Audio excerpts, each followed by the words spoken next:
All right, ladies and gentlemen, welcome to the Paranormal Portal Bedtime Stories From Beyond. Thank you for being here, and thanks, Brandon. I'm glad you like the song. It's one I wrote a few years back and recorded, but it's kind of a story how my music ended up on the portal. It was never really an idea of self-promoting. I never set out with the idea that, hey, I should play all my music and stuff. I really, when I first started doing the show, I used to use just songs that I liked, But then we started broadcasting on YouTube, and then came the copyright strikes. So I was like, oh no, I started getting hit over and over, and I was like, well, I just thought, well, I know I can use my own songs because I wrote them. So every piece of music you hear on the Paranormal Portal is something I wrote. So good, bad, or otherwise, I've heard both sides of it. Some people are like, oh, this is a really great song. And other people are like, oh, that song sucks. So it is what it is. But anyway, that's what it is. And thank you guys for being here. I see a lot of you guys coming in, which is always wonderful. It makes me feel all warm and fuzzy. Sorry, I got something in my teeth. I just ate a green bean. And I don't want to have a bunch of food hanging out of my teeth while I'm talking to you. That would be just kind of rude. So anyway, this is the Bedtime Stories From Beyond. I hope you're all ready because it's time for bed.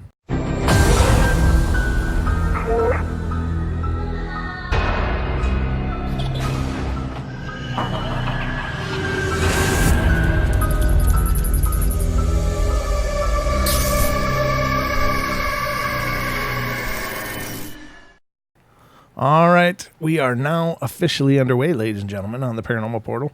And hope you're all ready. Buckle up, get comfortable. Hope you got a beverage and turn down the lights, light a candle or two. I'm telling you, get the mood going. It's starting to, I'm just looking, and it's starting to get a little darker a little sooner now. We're kind of on that downhill slide already, and it just breaks my heart. I'm just not a winter person at all. I do like fall. I love the Halloween season, of course, because, paranormal, hello. But other than that, I don't really care for snow anymore. It just breaks my heart when the summertime goes. But it is what it is. You're not here to hear about what I like and don't like, though, so I should probably start with some information, and then we'll get into the stories. So, it is coming. Winter is coming, Brandon. Yep. First of all, if you have a paranormal story of your very own that you'd like to share on the show, I'd love to hear from you. And you can always call in during the Paranormal Portal. Anytime we don't have a guest. If we have a guest, most times we don't do call-ins just because it's oftentimes we don't have enough time for the guest. It's himself or herself. And so there's hardly enough time to get to calls and such like that. But if we have a return guest, then oftentimes we open it up for calls. So, but if you'd like to call in, please feel free to. The number for the Paranormal Portal is 720-923-0500. Again, 720-923-0500.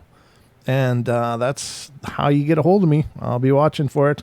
If you want to call in and share something, I'd love to hear it. Good to see you guys. I don't know. I guess I can go through the list here. See who's in the chat so far. It's probably best to do it at the beginning of the show anyway, because I've noticed our numbers are climbing, and that's cool, but this list is just going to get too long to read pretty soon. But right now we got Aussie Tiger Rockstar Fams, Bama BF is in here, Beth Fierce, Bigfoot in Germany, Bigfoot Michigan Rob, Brendan Becker, good to see you. That's a new name, by the way. Brendan, nice to meet you. Brian Sullivan, who is the Duke, and also host of World Bigfoot Radio on YouTube, so check that out. Amazing shows. Carol Motzinger, good to see you, Carol. Sherry Moon. I have to remember how Marshall says it, because I think of cherry bomb, but then I don't know if it's Sherry or cherry. So I'm sorry. I'm just kind of a dork that way. I got kind of a dyslexia for names anyway, so forgive me. Donnie is in here. Good to see you, Donnie. Elaine Clifford. Hi, Elaine. Isaac Areola is in here. Josh Jacobs. MCAT. How you doing, brother? And everybody, hello. I don't mean to just single out certain people to say hello. I'm basically saying hi to all of you. So I'm sorry if that sounds preferential. I'm in here. Rand Electric's in here. Renee Cruz is in here, the Weird Desk US, and Woke in SoCal. Good thing you're woke. Enough sleeping in SoCal, I'm telling you that. So, all right, let's get to the show. And if I missed you, I'm sorry. If anybody, Julia came in. Good to see you, Julia. Glad you made it. If I missed anybody, just give me a quick shout out in the chat. And to any of you that are listening but not chatting, hello and thank you for coming in. I can only acknowledge the people that are in the chat because they're the only names that I get as I'm doing the show. So those people that are chatting, their names come up on a list. But those people that are just kicking back, listening, I love you all the same, just for whatever it's worth. So let's get to this show and see what we can find. And hopefully I'll be able to thoroughly entertain you. Oh, hey, Carrie. Thanks for coming in, brother. Carrie just got in. Beth Fierce, good to see you. Just Donnie. How you doing, Donnie? What? Oh, okay. Sorry. There's other chats going on. Yes, thank you, Julia. And if you don't want to call in, you can always email. The email for the show is paranormalportalradio@gmail.com. So paranormalportalradio@gmail.com. All right, so I'm going to try to entertain you. We'll see what we can do here. Whoa, what the hell happened? Oh, there we go. My browser just blanked. All right, so this is the one that I was going to read last night, but it was too long. Now we got time, so I'm going to read it now. This story is coming from Michigan, and I have family there. That's what I said last night, too. All right, so this took place in Michigan in the late 80s. There was this nice, newly paved road near the country. There's a lot of country in Michigan. I wonder which parts they're talking about. However, it had some really sharp curve in the road. One couldn't go too fast, or you might end up in farming land someplace. My friend Cheryl and I would take this road to go to the fruit stand, and then at the end of the road. So the fruit stand's at the end of the road with a curve in it. I'm sorry, I'm reading these like garbage already. Sorry, let me focus. All right. I told Cheryl that every time I got close to the curve, too close to the curve when I drove, or anyone drove, that I really felt sick. And she said she didn't notice. So when we were about to get near the curve in the road, I said, "Do you feel that presence? Like someone is in here with us?" She said no, she didn't feel anything. And once I would pass the curve and got to the end of the road, I felt okay once again. Cheryl and I were coming down, that's just poorly written, sorry. Coming down that road late one night from a friend's house who had a Tupperware party, and we were in the crossroad, the windows down in the car, and we heard what sounded like a car crash. I said, "Cheryl, did you hear that?" And she said, "Yeah," and was gripping the seat with her hands. I thought someone hit us. I parked the car, got out with a flashlight, and looked around. With Cheryl in tow, we were not hit, but we heard the noise, and it was a car crash. But there was no other cars we saw on the road. We went down the road, and I then said, "I know the person who just had a car crash. He is dead, and his name is Mark." She said, "What are you talking about?" "The car crash that just happened. It's Mark. I know him." She states, "We didn't see any car crash. What am I talking about?" Well, I didn't know what to tell her. I just knew. About a week later, we went back down the road with the curve in it, and just as we rounded the curve, I said, "Look, there is the car wreck. Mark is wrapped around the tree." We got to see if he was okay. I stopped the car, got out to look. How could he be alive? The whole tree had the car wrapped around it, and I could see him hanging out of the car. I knew he was dead. Cheryl is upset and wants to go home and tells me I'm seeing things. And I said, "Look, Cheryl, look at the tree. Can't you see him?" And she said, "No."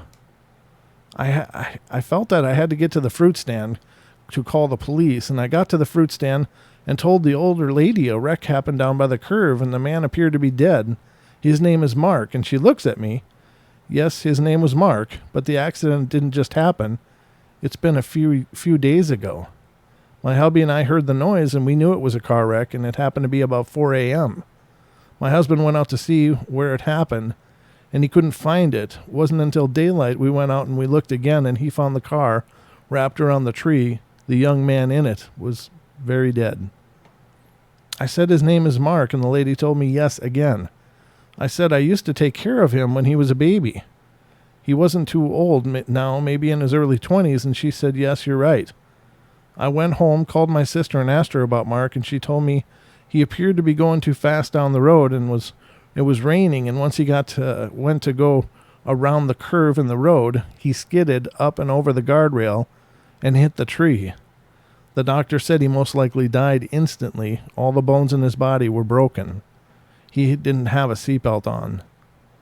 I told her I seen the car today in the tree, and she said, you might have with your sixth sense. And I told her I knew he had the crash before it happened as well, and she just nodded her head. Mark did indeed have the car accident, did indeed die in it, and the tree he hit still has the marks on it from his car. I investigated the accident where Mark was at, and it appeared he was in the car to me hanging out. However, he was under the car that was smashed into the tree, making him hang out from under the car. Every time I had to go down that road at night time, I see the tree, and I see the car wrapped around it, and I would see Mark hanging out of the car. When I went down the road in the daytime, I feel the crash way before I got to the curve in the road, and I would get sick to my stomach. Once I passed the tree, I felt okay once again. That's a little premonitions. Precognition, I guess. That stuff is real. I think we all probably get precognition at some point or another, and most of the times I think we just, we know we knew something was going to happen, but we just dismiss it. But again, I think that when those things happen, they are incredibly profound events. Like they are demonstrating what we are capable of. It's just that we probably have to learn.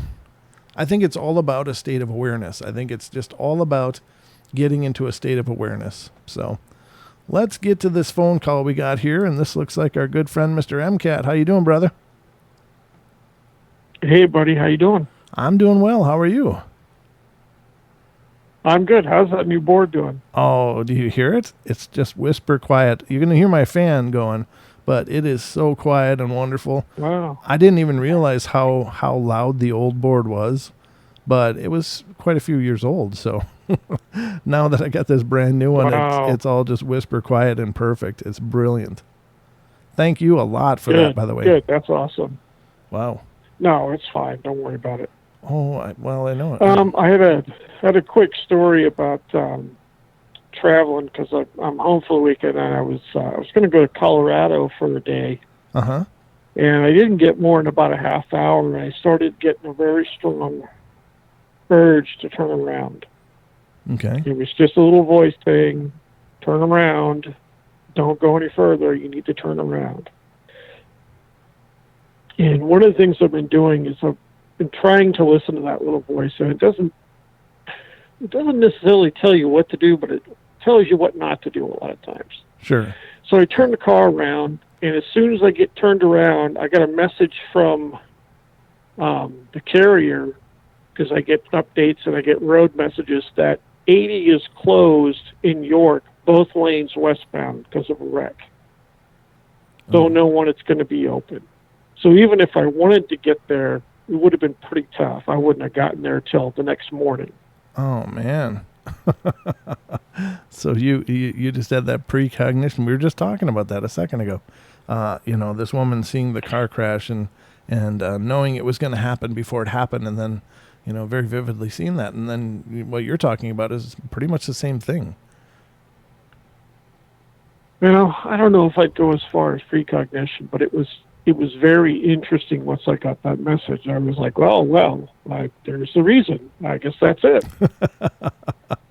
Well, it definitely is precognition, even whether you'll go that far or not. You had a psychic impression or some I don't know however you want to sum that up, but it was giving you information you had no way of possibly knowing, and information that you hadn't gotten yet.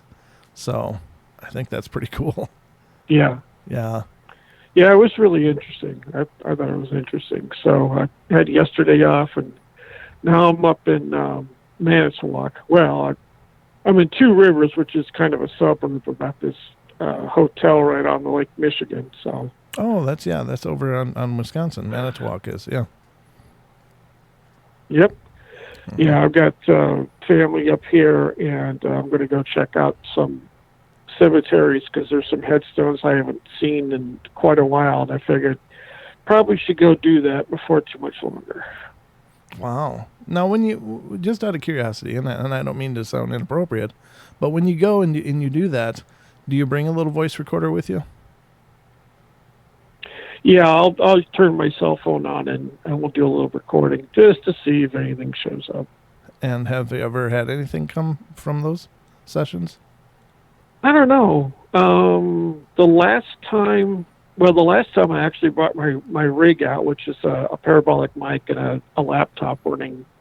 I think I had Adobe on, Mm-hmm. and I didn't get anything. There wasn't any voices, but it was a weird sound of like somebody grabbing the parabolic. Like it was like somebody was touching it. Oh, okay. So you got a little interference noise or a little... Which is, yeah. yeah, I don't know what it was. It was really strange, but no voices that time. So we'll see if anything shows up. I got a little bit of a problem too, and in the camera, I'm holding up my little voice recorder, and it's a little Sony voice recorder, and we used this just the other night. Julia and I did when we went and did some EVPs at a cemetery in the area here, and I can play the files on this. Now, unfortunately, this isn't a digital recorder that has like an SD card or anything, so it's the only way I can get files off of it is by plugging an audio cable and plugging it into my computer and downloading it onto Audacity or whatever. Yeah, okay. But the problem I'm having is that I can listen to the files fine here, but every time I try to upload it to my computer, I just tried it, and I don't know what the hell's going on because I just get this weird crackling noise and very muted. So I'm going to try it with headphones after the show and see if I can plug my headphones into this and at least listen to it to see if I can find something, and then maybe try to upload it on my laptop. But I think I got to make an investment at some point into like a Zoom or one of the better digital recorders, because these are great for little pocket units, but you're right, I should have just used my cell phone now that I think about it. Yeah, cell phone gets to that. It's they used to be, the sound quality was terrible, but nowadays it's pretty good. Yeah. I think it's very comparable to a small digital, and you can just email the files right off, and you don't have to. I mean, unless you have it set up to some weird format, but No. most of them have it so that you can get it into like an MP3, or if it's a short file, you could do a WAV. Right. Yep. Yeah, that's what I'm going to do next time, is just use my phone or get a better recorder. I mean, this one was great, and it was a gift a few years back, and it's fine for just checking and listening to, but it's a pain to upload and to get it into a professional application so I can really check the waveform. Yeah, a Zoom, huh? Well, Christmas is coming, so old MCAT cause. We'll see what's in the bag there. I'll have to sit on Santa's lap there. Oh, no. Oh, brother, it's great to hear from you as always. I really can't wait till you make it to this neck of the woods. I'd like to, get together. Oh, definitely. I would too. Okay. Well, hopefully you'll make a run up here before the winter hits anyway. So make sure to keep me posted. Yeah, hopefully. Oh, yeah, I will, definitely. All right, brother. Well, thank you as always for calling in. It's always a great pleasure to hear from you. And we'll be in touch. We'll have to do another podcast soon. Yeah, we'll have to do that. That last one turned out really well. I was pretty pleased with that one. Yeah, I was too. It was a real nice conversation. So, all right, brother. We'll be in touch. All right, bud. I'll talk to you later. All right. Take care. Good night. All right, man. Bye. That was Mr. Mike Hetzel, MCAT, in the chat. He's been a great friend of the show and just an amazing help in so many ways. Just an incredible guy. And he's been a guest several times as well. He is a paranormal investigator, and he and Dan Pruitt and Lisa Martin have been on many times talking about, investigating. And those have been really great shows. And if you haven't seen those, go back into the archives and check them out, or check out the podcast if you get a chance. MCAT and I recorded one, and Dan and I recorded one, and I still got to get Lisa on to record one still too. But there's some great material, great conversations. So more likes. There's a lot of like chanting going on in there. So hope you guys are liking it. If you like it, click the like. And make sure you're subscribed if you would, please. I'm definitely seeing the numbers going up pretty incredibly, so it's pretty exciting. However, sometimes those numbers are actually maddening. When you watch your subs too closely, I don't know what it is about YouTube, but it's like you'll get one and then you'll lose one, and then you'll get 3 and you'll lose 5, and then you'll get 10 and you'll lose 3. And it's just like, I don't know how the hell that happens. But there must be a lot of people out there that pay really close attention to what they're subscribed to. I don't ever look at it. I mean, I subscribe and I'll check out the shows when I can, but I never unsubscribe for anything. But apparently some people do. Some people are real involved in all that. Or YouTube's just screwing up, which is possible. All right, next story, ladies and gentlemen. All right, we're going to go to Ohio. I'm sorry, I think I got a freaking cat hair on my microphone or something. Eesh, my cat always walks over my lap after the shows, and inadvertently he's got this little fine fluffy hair, and it always ends up on my microphone. And I swear it just goes in my nostrils all night. Ugh. All right, Ohio. I'm new to this, so I'll try to explain my story from the beginning as best as I can. I'm 27, and I've had some really terrifying things happen during my short time being alive, and I think I may be haunted, or maybe I'm just paranoid. For as long as I can remember, I've seen things, images in the shape of people, but I don't know if I've ever seen them directly.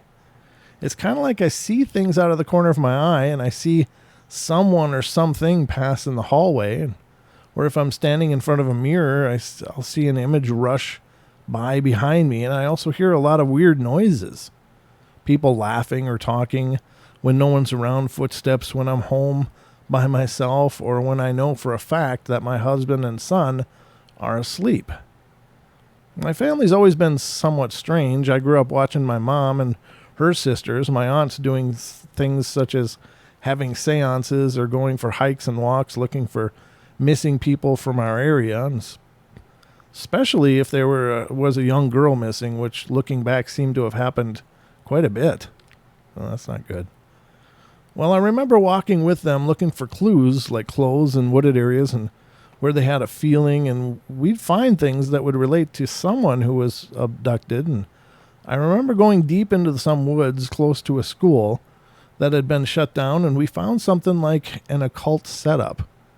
There was a large circle of branches and sticks, and inside it were bones of animals which appeared to look like maybe sheep or cattle skulls, neither of which are common for our town. And we would also occasionally find things like torn clothes or an abandoned shoe, jewelry, nothing worth much anything, just interesting things that leave your mind wondering what was going on here. I've always been taught to trust my feelings, my instincts, and I've always felt that I could pick up on things, and my mom and aunts would have seances and have another person, usually me or one of my other cousins, taking pictures while they prayed and meditated. And we would use Polaroid photos, and when they were finished, we would all look back through the pictures to see if there was any activity, and there usually was. We would see words and faces, people in the hair of the people in the pictures, and there would be images in things in the background, such as curtains, windows, even images of awkward things on the walls. Afterwards, we would see if the images that appeared in the pictures were actually there, or if we had just gotten lucky with the photos.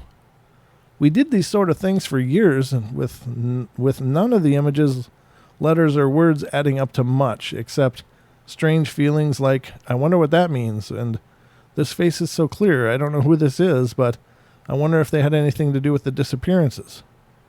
Anyhow, over the past almost 10 years, I found God in my life and started to believe that the things my family were doing were not right by Him. I do not look at my family as being bad people, although some would say they are playing with the devil using the Ouija boards and being into things like tarot cards and readings and other things of that nature. I simply love them for who they are, but choose to follow a different road. But to this day, I see things in pictures, in clouds, in trees. The things I have seen are scary, and I see things like deformed faces, creatures or devilish faces. I see letters and words in any picture I look at. I love the feelings I get when I watch scary movies and I go to haunted houses and read or hear ghost stories, but I also feel the presence of perhaps spirits around me, laughing or talking or walking around me. My TV will shut off at random and turn on, as will our stereo in the living room, and I will hear a key going into the front door and the sound of a knob turning, and no one's there physically.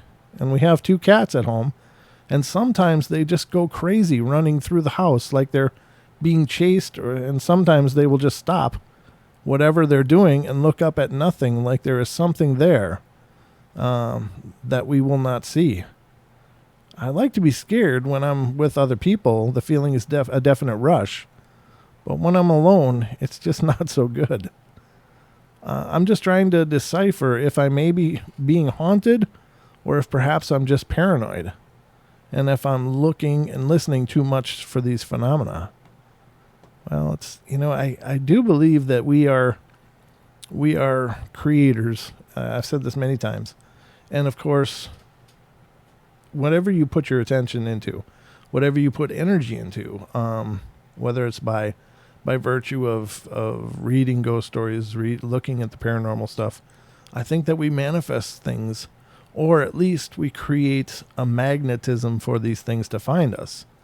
I don't know that ghosts are necessarily created by us, but I think that they can feel that energy that we're putting off, and they will come find us. I don't know. I suppose it's possible that we manifest some things as well, because I believe quite honestly that we manifest everything in our lives, quite literally. We don't really understand the mechanics of that. We're trying to, and many people are sure throwing themselves into figuring it out so they can create, a better experience for themselves. But I don't think most of us realize it. Most of us don't realize that we are programming every moment of our life to happen. And I really believe firmly in that. Some people may be rolling their eyes as they're listening or watching the show, but there's just so much that seems to reinforce that idea. And so I think this person, if they're interested in it, they could be creating a beacon of sorts. Maybe they have, this, psychic abilities that are latent within them. Maybe they are just by virtue of being interested and looking and looking and looking. Well, there's an old saying, be careful what you look for, because you might just find it. Be careful what you ask, because you got to be able to handle that truth. It's the same kind of thing. So I think if you put enough energy into looking for something for long enough, there's a pretty strong chance you might actually find what you're looking for, and you got to be prepared to find it. So my 2 cents on that story. Next one's from Tennessee. We got 50 people in here. Fantastic. These are great numbers, guys. Thank you all so much for showing up and coming around. I really appreciate it. It's just fantastic. So let's see what's going on in Tennessee. This isn't a ghost story, more of a demonic encounter. And I swear that this is 100% true. It was the night before I started 9th grade and I was asleep. No, it was not a dream. I got really cold and I woke up and my fan was on and I didn't even turn it on. And as I started to roll over, my TV came on and then shut off and I couldn't move. I was scared stiff, and then I felt my bed pressed down as if someone were stepping on it. And I felt the weight on each side of me, and I just closed my eyes. I couldn't breathe, speak, or move. After what seemed like a minute or so, I was able to roll out of bed, and I turned on my lamp, which had a red light bulb in it, and ran crying hysterically out of the room. I went to my parents' room and told them what had happened, and they said, "Oh, it's just a dream. You just thought it was real." Oh, no. Oh, no. Of course, they wouldn't believe me, and the thing that bothered me the most was that a few months before that, my dad had told me his story. He said that he had just come back from the army and had an apartment with a friend, and when he had gone to his parents' house to see them, and there was a book on the table, and he said that his mom told him that she had caught his younger brother with it and took it away. My dad was interested, so he said he was going to take it. My mom told him not to, and we believed she had psychic abilities, but my dad was stubborn and took it anyway. When he was through looking at the book, he closed it and went to bed. Now you have to understand that my dad was young and had a few girlfriends, so when this someone or something came into his room, he thought it was one of them. He was lying in bed and heard someone come into the room and felt them get into bed with him. He didn't know which girl it was, so he just said, "What are you doing here?" No reply. He turns over, and there's nobody there. He told me that it then got really cold and he couldn't move, and he felt someone or something crawl on top of him, and he said that he tried to yell for his roommate, but the words just wouldn't come out. After he struggled for a moment, he finally screamed his friend's name and said that his friend ran in and commented that it was freezing in the room. My dad was then able to get up, and they went into the kitchen. The book was open to a chapter on demons crawling into bed with people. Eesh. I thought that my dad's story was just that, a story, until that happened to me, even though I had so many experiences, and they were all ghosts before this. If you have any questions, I'll try to answer them. My dad recently passed away, so I can no longer ask him about his story, but I can sure talk about mine. Yeah, those sleep paralysis things are tough. I don't know about the whole demon thing. Again, I think the term demon gets radically overused by people to basically describe any kind of negative supernatural experience. And, I don't think that they're all demons. I really don't. I do believe in demons, don't get me wrong, and I do believe some people encounter demons. But, again, I don't know. I think that there are other dark things out there that can be plenty nasty, but they aren't necessarily demons. All right, the next one's coming from California. So let's see what's going on there. This story is... What? This story is based on true events that happened to me and my sister Casey and my friend Sam. Well, what do you mean based? I guess I'll read it, but I don't know. Boy, this is really a long one, too. All right. Yeah, I'm going to read it, guys. I don't know if this is absolutely true or if this is a creative work. They say it's based on true stories, so I just want to throw that out there.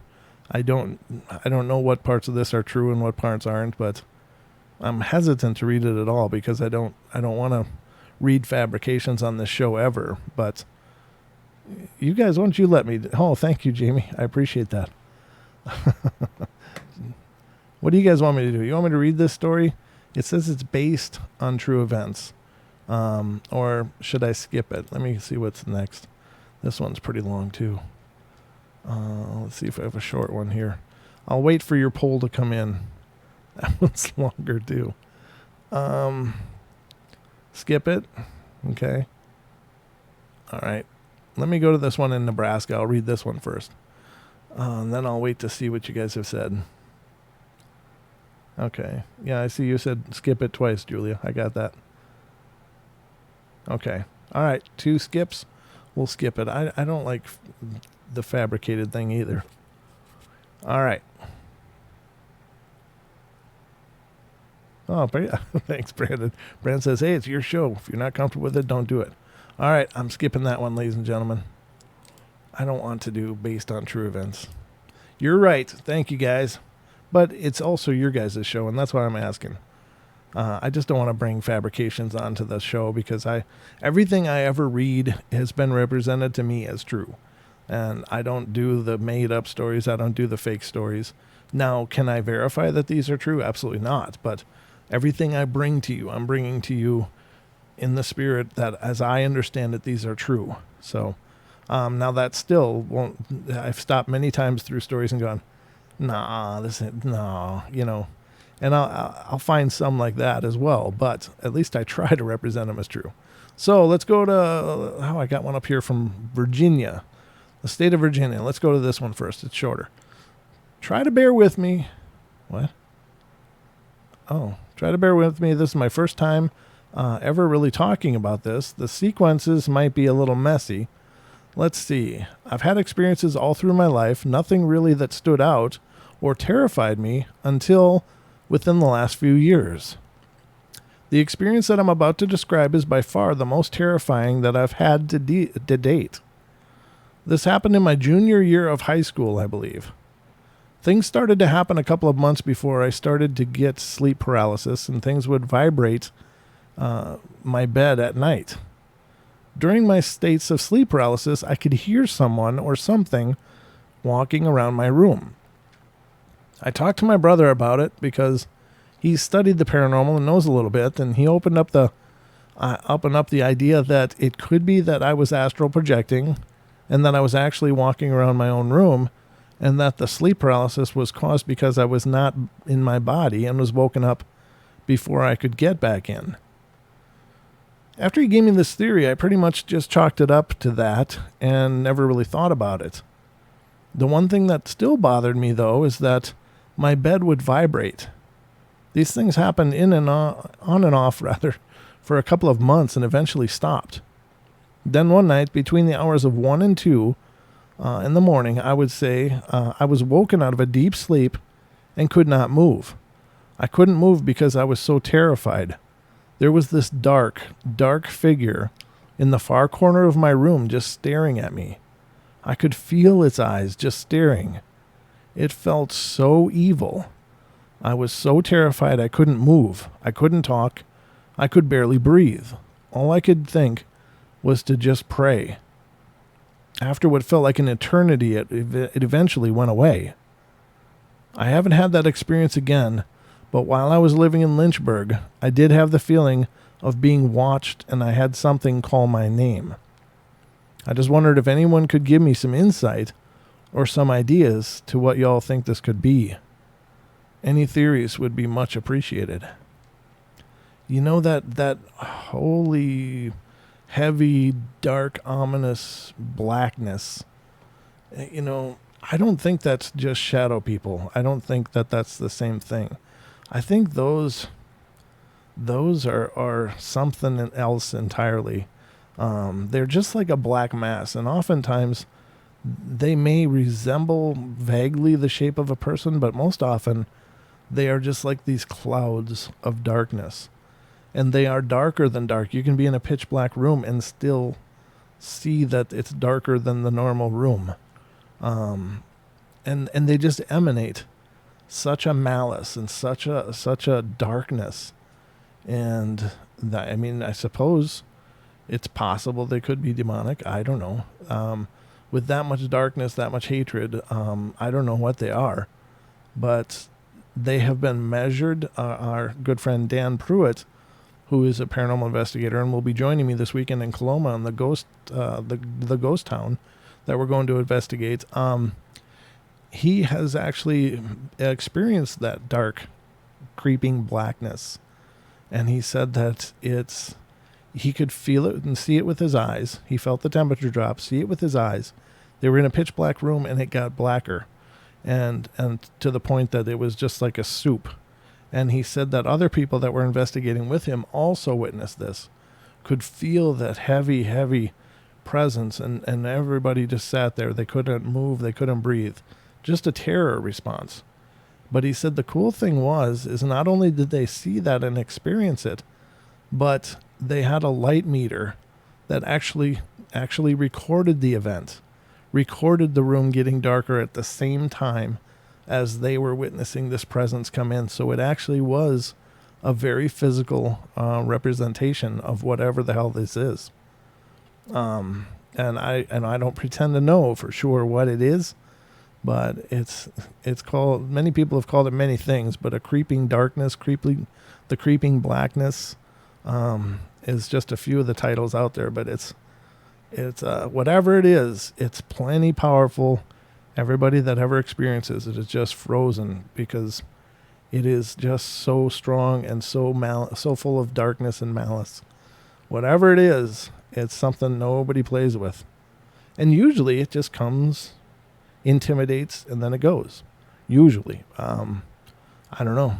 It's not I don't know that I've experienced it. I don't think, I mean, I gotta say that I can recall certain times of being in a dark room or a dark area and then feeling like it got a lot darker, but I can't say that I had the fear thing going, so I don't think it's the same phenomena for sure, but perhaps there's other phenomena that do that.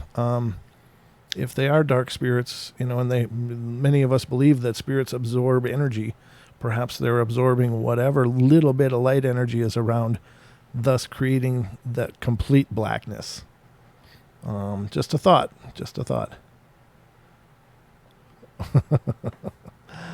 Oh, that's nice, Julia. Oh, that's sweet. Let's go to the next one here. And this one is a little bit longer. This one's coming from Nebraska, and this is one I was going to read before, but I'm going to read it now. This is not the based on events. That one I closed, and it's over. It's gone. So this is coming from Nebraska. It was early New Year's Eve evening, and the twilight shining in the snow, and I sat at the window of the apartment staring out at the cold and snow. It was freezing and the roads were icy, and I heard the television drone on in the background, imploring all the celebrating and partying to be careful as the roads would continue to get worse. More snow was on the way. Joy of joys. I was bored with winter already, and it was only turning January. I crossed the room and switched off the television. My mom had gone to friends of hers for a poker party, and some friends and she were planning on playing all night, and I was sincerely hoping she had fun. She and my dad had not been split up for long, and she needed some fun. My sister was at a friend's for the night, and since my dad had forgotten to pick me up, I'd be home alone. Oh well, I would turn on the stereo, eat junk food, and read, all of my favorite teenage pastimes. As I crossed the tiny living room from turning off the television to the stereo, the lights flickered. Normally with the wind and snow this wouldn't bother me, but there had been so many strange happenings in this apartment that I stopped in my tracks, and I was shaking all over. I looked briefly around the room, telling myself to knock it off. It was the weather. Just the same, I decided I would put candles and battery-operated radio on the table in front of me while I had my junk food fest. I went into my room and grabbed a few candles and my book. As I came back around the corner to go back into the living room, I saw that hand again. The weathered hand from another story that I had submitted. It was curled around the wall as if going into the living room. The hand was brushing against the corner of the brushing against the corner of the wall, I think, but they ended up typing was, as if being it was attached to had just gone around the corner. I stopped breathing, stopped walking, and stopped everything. I was terrified. I started to back up into my room, and I heard this laughter. It was like it was coming from all around me, and like it was on a speaker system or something to project all over. But it was not loud, but it was not a whisper.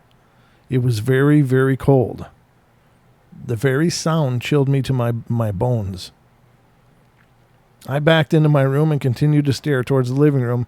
I could not see into the living room as it was around the corner. I could only see a small portion of the walls, and as I watched, shadows began to move across the wall. These shadows were the reflective type given off by something moving around the room. I continued to stare, transfixed on the spot. There was this very little noise in the apartment. The only thing I could hear was a swishing sound like fabric rubbing together. It was coming from the living room. Finally, something inside of me woke up, and I started thinking, "Wake up, dummy. Don't just stand there. Call someone." I backed up to the telephone, all the while watching the shadow on the wall and hearing the occasional swish of clothing. I called the first number that came to mind. It was a guy I'd been dating on and off for a few months. We were more friends than anything, and he answered after about the fourth ring, and all I could get out of my mouth was to squeak, "Please come and get me now." He was saying, "Kim, are you all right?" "Where are you?" I said, "Home. Hurry." He said he was on his way, and I hung up the phone, and all the while watching the shadows. All at once, I heard the laugh again, all around me, and felt a bone-chilling cold pass through me. After that, it was like a weight had lifted from the air, and I looked over at the walls again, and there was no shadows. There was no swishing noise, nothing. And as I said, everything I just felt lighter and airy. Although I somehow knew that it had left, I couldn't move. I was still so terrified. I stood there near the phone for what seemed like an hour, but must have only been about 5 minutes. Headlights appeared in the driveway and shone through the curtains.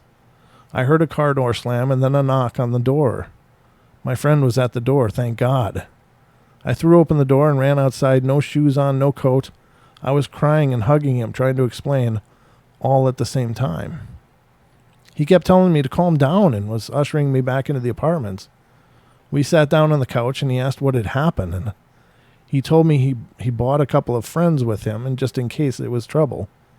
They were in the car, and I asked him to have them come in, and would they stay for a while and watch a movie or something, and he said that they would.